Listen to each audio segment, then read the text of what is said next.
What our reading habits reveal about us. 2025 edition, USA vs. France, a cultural war through bestsellers. Tell me what you read, and it'll tell you who you are. We're in 2025, and the lists of best-selling novels in the United States and France have just been released. What they reveal goes far beyond simple literary preferences. They're a true mirror of our cultures, what makes us dream, and what fascinates us. The differences are remarkable. Let's discover them together. Part 1. American Bestsellers 2025. Let's start with the United States, with figures from the first half of 2025. Number 10. Iron Flame by Rebecca Yarros, nearly 400,000 copies sold. The sequel to Fourth Wing, Dragons, Passion, Aerial Combat in a World of Military Magic. Number 9. The Crash by Freida McFadden, 417,000 sales. A psychological thriller where a woman investigates an accident hiding many secrets. Number 8. Fourth Wing by Rebecca Yarros, 433,000 copies. The Dragon Academy that launched the phenomenon. A heroine must survive in the world's most dangerous school. Number 7. Oh, The Places You'll Go by Dr. Seuss, 436,000 sales. A children's classic that crosses generations.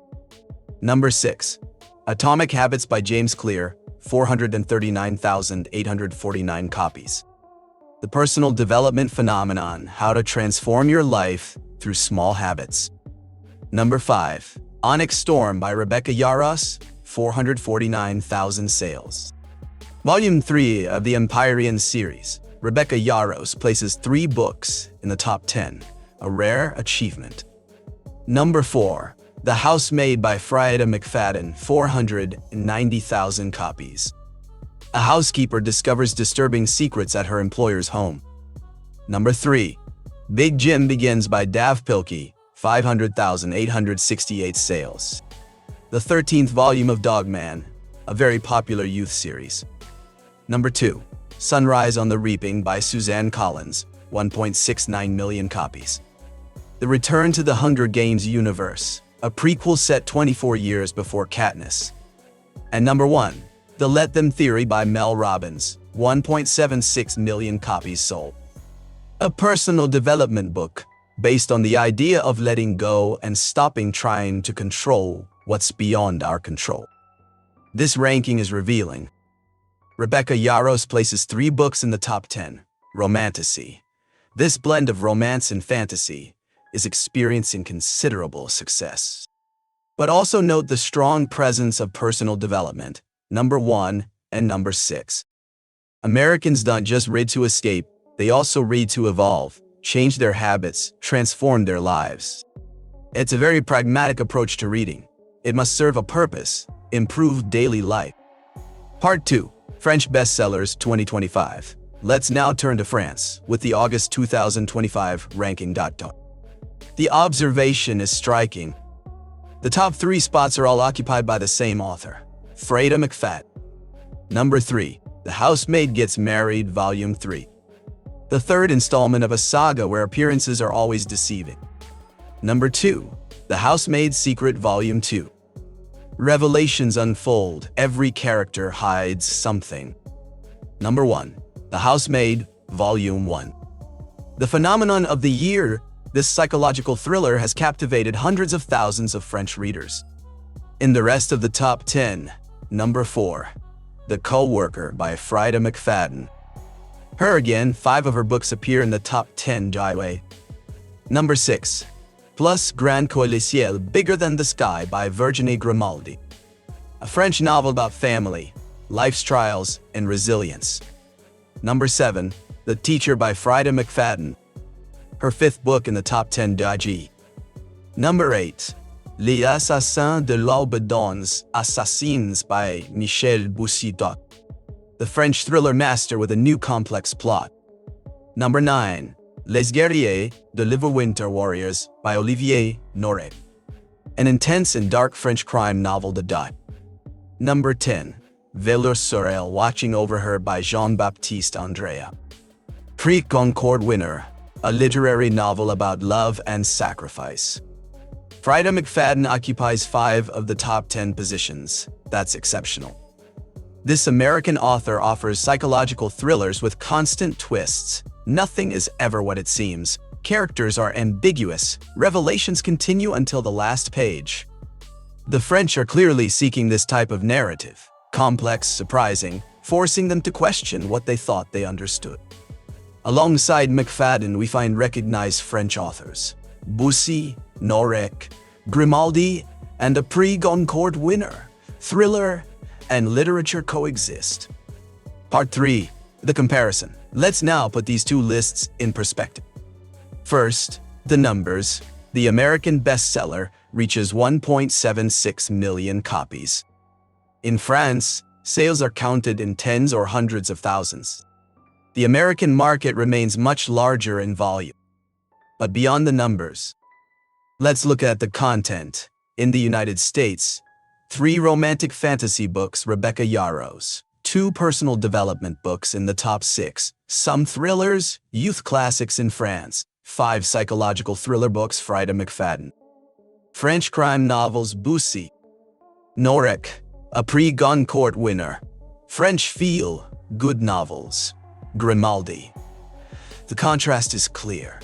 Americans oscillate between complete escape, dragons, magic, imaginary worlds, and personal improvement, changing habits, transforming mindset. The French focus massively on psychological thrillers. They seek stories where characters hide secrets, where appearances are deceiving, where the plot surprises them. 2 very different approaches to reading, one oriented toward the extraordinary or personal change, the other oriented toward human complexity and psychological analysis. Part 4. The Freida McFadden phenomenon. Let's focus on Freida McFadden, who dominates the French market impressively. 5 books in the French top 10, that's rare. Why this enthusiasm? First, her plots rely on constant plot twists. Readers think they understand, then everything shifts. Second, her characters are morally ambiguous. No one is totally innocent. No one is totally guilty. Third, she writes concisely, no lengthy passages, concentrated suspense, easy to read quickly. Fourth, she explores unbalanced power relationships, employer and employee, teacher and student, therapist and patient. These dynamics create natural tension. French readers, accustomed to psychological crime fiction and sophisticated plots, have enthusiastically embraced her style. Meanwhile, in the United States, Rebecca Yarros experiences similar success, but in a completely different genre, fantasy with dragons and romance. Part 5. What it reveals. What do these rankings teach us about our cultures in 2025? The United States shows an interesting duality. On one side, total escape, fantastical worlds with dragons and magic where anything becomes possible. On the other, self-improvement, books that promise to transform life, create better habits. This duality perhaps reflects a cultural trait, the refusal to accept things as they are. One must either escape completely or transform them radically. France shows coherence. Psychological thrillers largely dominate. French readers seek stories that make them think, that surprise them, that explore the complexity of human nature. They appreciate plots where one must analyze, deduce, where nothing is simple. It's a more contemplative, more analytical approach to fiction. 2 worldviews through reading. Americans, the world can be magical, or I can change it. The French, the world is complex. Let's try to understand it. Americans favor action, riding a dragon or modifying habits. The French favor analysis, deciphering motivations, discovering hidden truth. Neither approach is better than the other. They're simply 2 different ways of approaching fiction and, perhaps, life. Part 6. Key highlights of 2025. Some interesting observations about these rankings. First, the return of Hunger Games with Sunrise on the Reaping Fruits, Suzanne Collins, remains a major reference, with 1.7 million copies sold. Second, Rebecca Yarros sets a record with 3 books simultaneously in the American top 10. Third, Freida McFadden experiences success in France that surpasses that of many established French authors. Fourth, personal development occupies a significant place in the United States, with 2 titles in the top 6. Fifth, France remains faithful to thrillers and literature. No pure fantasy in the top positions. Psychological realism clearly dominates. Conclusion. Here is what 2025 teaches us about our cultural preferences through reading. Americans seek either escape into extraordinary worlds or concrete tools to improve their daily lives. The French seek stories that make them think, that explore human psychology, that surprise them with their twists. These differences are fascinating. They reflect mindsets, literary traditions, distinct ways of seeing the world. And you, which side do you lean toward? Do you prefer dragons and personal development or psychological thrillers? Rebecca Yarros or Freida McFadden? Feel free to share your opinion in the comments. If you found this analysis interesting, subscribe to discover more.